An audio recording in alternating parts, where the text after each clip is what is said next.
Number কেন্দ্র ধানেশ্বর গাছ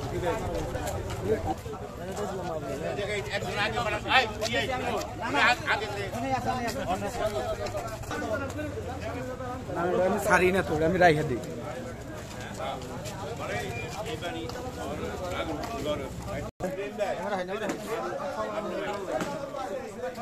দেখতে পাচ্ছেন এই যে ভাই প্রথম কোটায়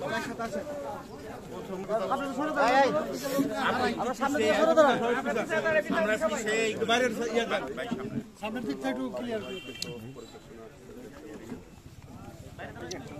না দুপুরে আমার 100 বার ঠিক করে না কেন জাকির ভাই আরো বড় ক্ষতি হতে পারতো সবশেষে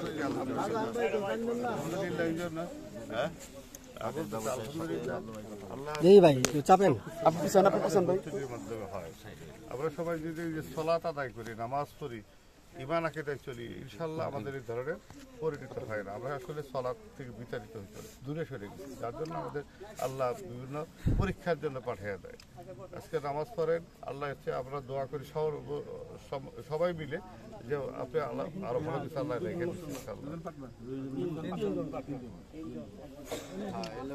আল্লাহ ভরসা। নির্বাচন এই ক্ষতি না ইনশাআল্লাহ।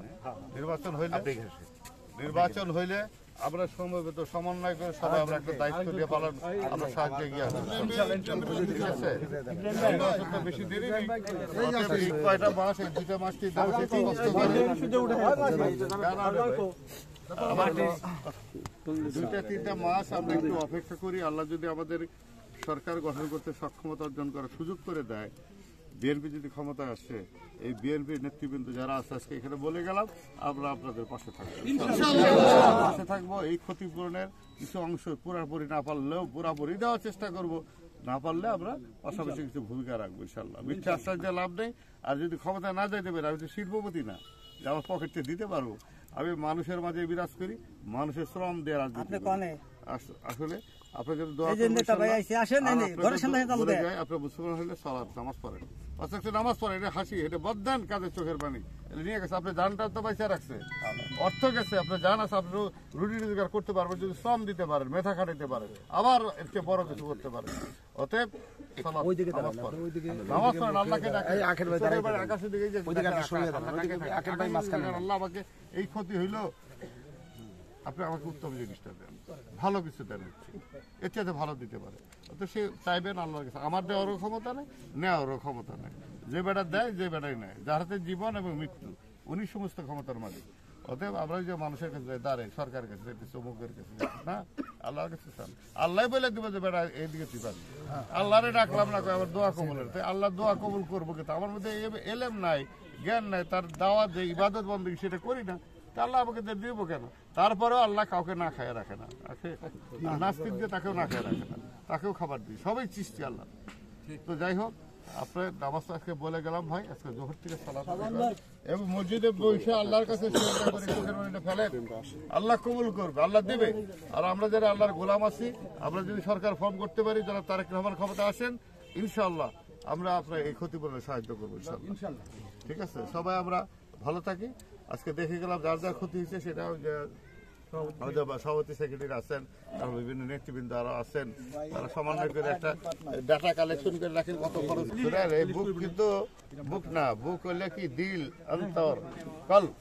অতএব সেই কলমের চেষ্টা করে আল্লাহ কিছু বারবার বলে, আজকে থেকে জোহরের নামাজ পড়েন, জোহরের নামাজ পড়েন, আদায় করে চোখের পানি ফেলেন মসজিদে, যাই নামাজে চোখের পানি ফেলেন, আল্লাহ কবুল করবে, এর চেয়ে ভালো কিছু দেবে ইনশাআল্লাহ।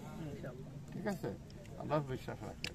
এই যত বয়স হয়ে গেছে, নামাজ পড়েন না, আল্লাহ আপনার পুরাইবেন, আমার পুরাইবে। আল্লাহ পরীক্ষা করে, কারো সম্পদ দিয়া পরীক্ষা করে, কারো সম্পদ নিয়ে পরীক্ষা করে। তা আপনি কতটুকু সবর করতে পারেন।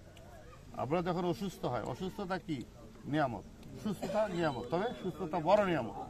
অসুস্থতা না হইলে আপনার সুস্থতার মর্যাদা বুঝবেন না, ঠিক না? এই জন্য অসুস্থতা দেয়, অসুস্থতা থাকে, সুস্থতা থাকে। আমরা এতে শুকরিয়া আল্লাহকে, মহান রাব্বুল আলামিনের কাছে বলেন, আল্লাহ আমাকে উত্তম জিনিসটা দিন। আমার ক্ষতি হয়েছে, আপনি তো ভালো জানেন কতটুকু ক্ষতি হয়েছে।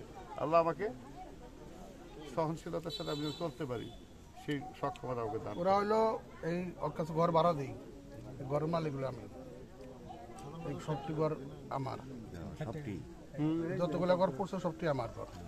ওরা হইলো ওর কাছে ভাড়া দিছি, ওরা হইলো ব্যবসা করে, ওদের কাছে মাল, আর আমার কাছে যে বরাবর কয়েক ঘর। মাল তো অনেক টাকা ছিল।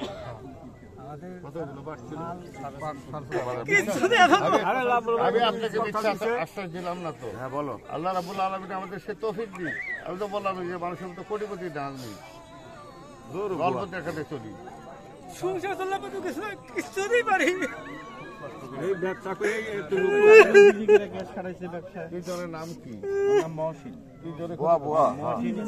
আমি যে হাবিবের সাথে কথা বলবো না আপাতত, আর এটা পরিপূর্ণতা আমি হয়তো দিতে পারবো না, যতটুকু পারি ততটুকু কাজ করবো। কারেন্টের তার মাত্র পুড়ে গেছে, এগুলা একটু অফিসে যদি জানিয়ে দেন যে আপনি বললেন অফিস থেকে বইলা দ্রুত সম্ভব আপনার এই জায়গায় দুইটা মিলি বন্ধ, রাইস মিলে বন্ধ, যে সমিল বন্ধ, দুইটার তারিখ পুড়ে গেছে।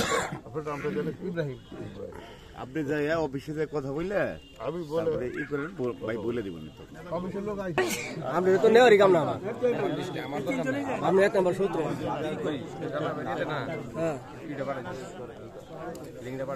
মানে মূলত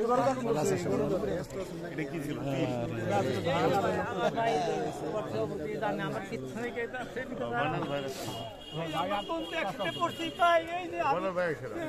নেই।